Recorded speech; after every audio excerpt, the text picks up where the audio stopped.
Em 2006, Ronaldinho Gaúcho estava no topo do mundo. Ele havia sido nomeado o melhor jogador do planeta por 2 anos consecutivos e tinha acabado de conquistar a Liga dos Campeões. Menos de um mês antes da Copa do Mundo, ele era o garoto propaganda do futebol e todos esperavam que no final daquele ano ele fosse novamente coroado como o melhor do mundo. No entanto, apenas 18 dias depois, sua popularidade havia desmoronado. Ronaldinho saiu da Copa do Mundo sem marcar um gol, sendo ofuscado por um Zidane que estava prestes a se aposentar. Segundo um colega de equipe, Ronaldinho frequentemente chegava aos treinos bêbado ou de ressaca. Em menos de um ano, ele saiu do topo para ser praticamente expulso do Barcelona por Guardiola, que acreditava que ele era uma má influência para Messi. No Milan, ele foi visto como um ex-jogador fora de forma e descontrolado. Mesmo assim, 2 anos depois, ele era o artilheiro e principal assistente do time com uma contribuição de gol a cada 98 minutos.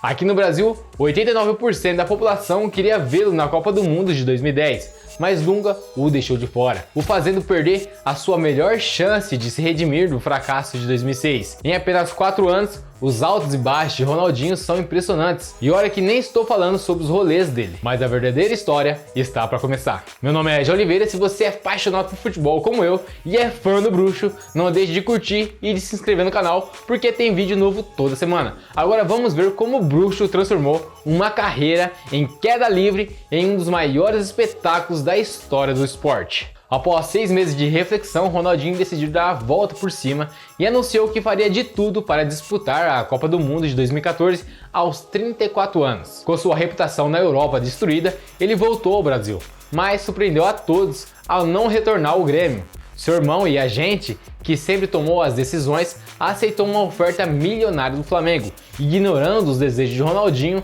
e as negociações avançadas com o Grêmio. A mudança para o Flamengo foi marcada pela famosa cláusula da boate, que permitia que ele festejasse 2 noites por semana.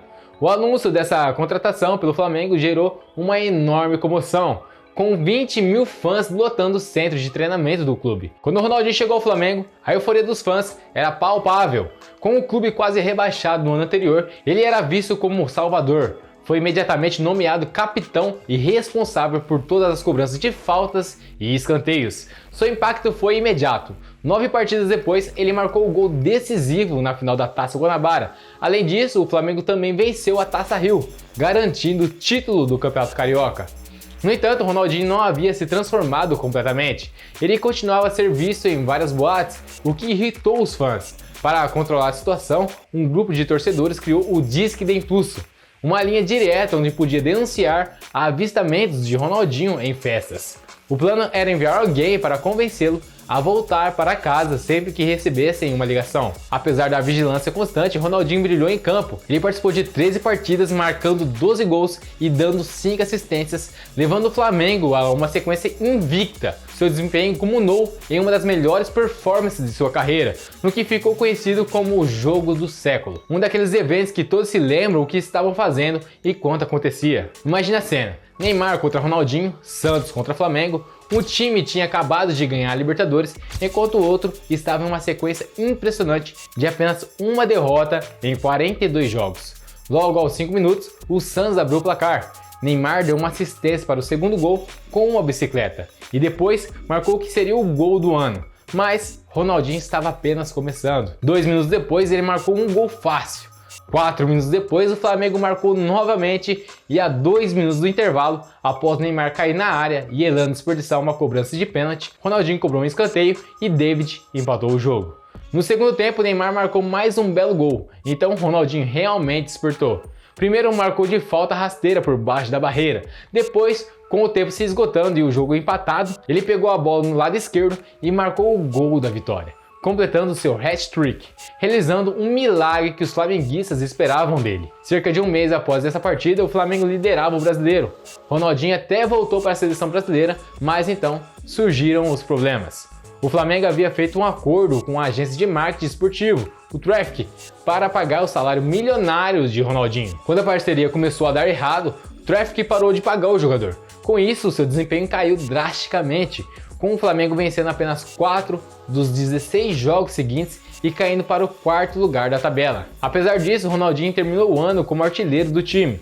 a diretoria prometeu pagar seu salário. Então ele ficou por mais uma temporada. Ele recuperou a forma, salvando os playoffs da Libertadores com um gol e uma assistência após uma derrota no jogo de ida, e liderando o torneio em assistências.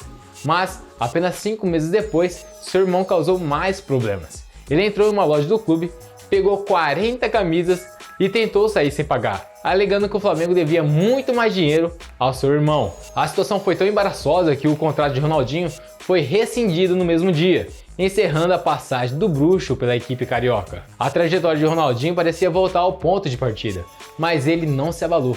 A 480 km de distância, o Atlético Mineiro estava pronto para recebê-lo. O técnico Cuca, ao saber da demissão de Ronaldinho do Flamengo, ligou para o presidente e disse: "Nosso camisa 10 está nos esperando." 6 dias depois, Ronaldinho assinou um novo contrato, aceitando receber apenas 1/4 do que ganhava no Flamengo. Quando os rumores da transferência surgiram, a euforia tomou conta. Na sua primeira visita ao centro de treinamento, helicópteros sobrevoavam para tentá-lo vê-lo. Muitos repórteres achavam a decisão louca, mas o presidente Calil insistiu: "Eu posso ser louco, mas não sou louco o suficiente para recusar a chance de contratar Ronaldinho." O elenco do Atlético Mineiro parecia modesto no papel. Jô, Bernardo, Guilherme não eram nomes de peso. Até o técnico Cuca era visto com desconfiança. No entanto, o time estava faminto por vitória e ansioso para provar o seu valor, depositando todas as esperanças em Ronaldinho. Um companheiro de equipe revelou: "Ele podia chegar atrasado para o treino, ninguém reclamava.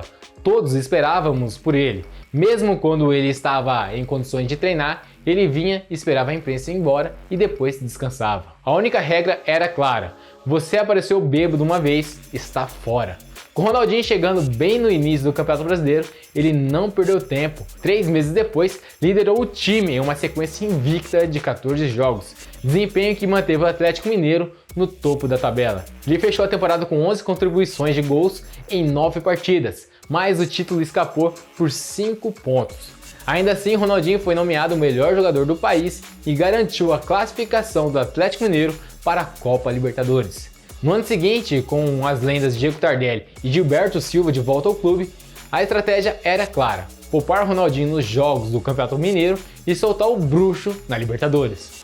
Desde o primeiro jogo contra o São Paulo, Ronaldinho mostrou sua genialidade. Ele deu 2 assistências na vitória por 2-1. A primeira assistência veio daquele lance com o Rogério Ceni, quando Ronaldinho pede água ao goleiro, sabendo que não pode haver impedimento em uma cobrança de lateral, recebendo a bola bem adiantado e apenas tocando para Jô marcar. Um gênio!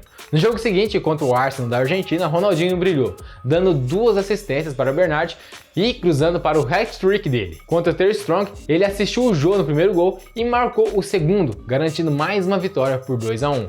Na Bolívia, onde a altitude era um desafio, o Atlético Mineiro chegou 8 dias antes e venceu, com Ronaldinho iniciando a jogada do primeiro gol e forçando um gol contra. Novamente, contra o Arsenal da Argentina, Ronaldinho foi o destaque, assistindo o gol final, convertendo um pênalti e marcando um dos gols mais bonitos do torneio. Com o primeiro lugar garantido, o Atlético Mineiro perdeu o último jogo contra o São Paulo, permitindo que o rival se classificasse para as fases eliminatórias como o pior segundo colocado.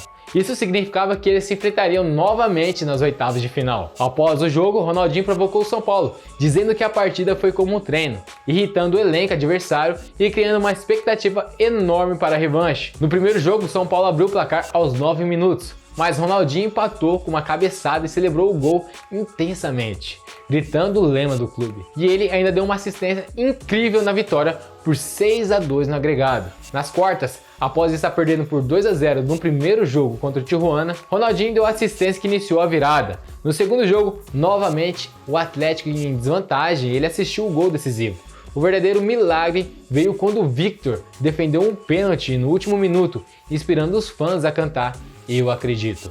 No entanto, as coisas estavam prestes a dar errado. Depois de mais de um ano de um bom comportamento, Ronaldinho teve uma recaída. Pouco antes das semifinais, ele apareceu no acampamento da equipe no meio da noite, bêbado e tocando música alta de uma caixa de som. Na manhã seguinte, o presidente do clube o expulsou. Parecia o fim da linha, mas os jogadores ouviram que ele estava prestes a pegar um avião para o Rio. Eles correram para o aeroporto e trouxeram ele de volta. Após uma longa reunião, convenceram o presidente a deixá-lo ficar, garantindo assumir a responsabilidade por ele. Eles sabiam que precisavam do Ronaldinho para vencer a Libertadores. Poucos dias depois, o Atlético Mineiro perdeu o primeiro jogo da semifinal por 2-0. Os críticos diziam que Ronaldinho estava fora de forma. No segundo jogo, logo aos 2 minutos, ele assistiu Bernardo no gol de abertura.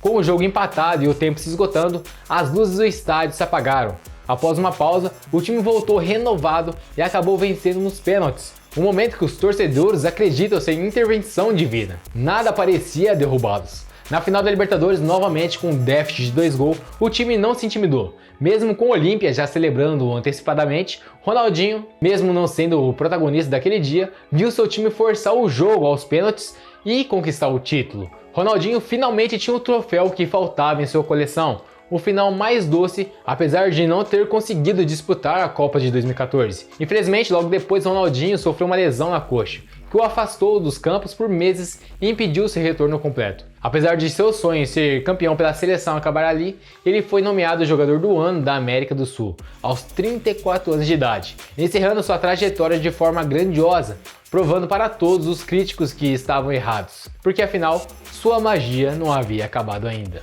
Agora me diz, você se lembra dessa passagem brilhante do Bruxo no Brasil? Não esqueça de deixar o like e de se inscrever no canal, beleza? Valeu galera, muito obrigado, até a próxima, fui!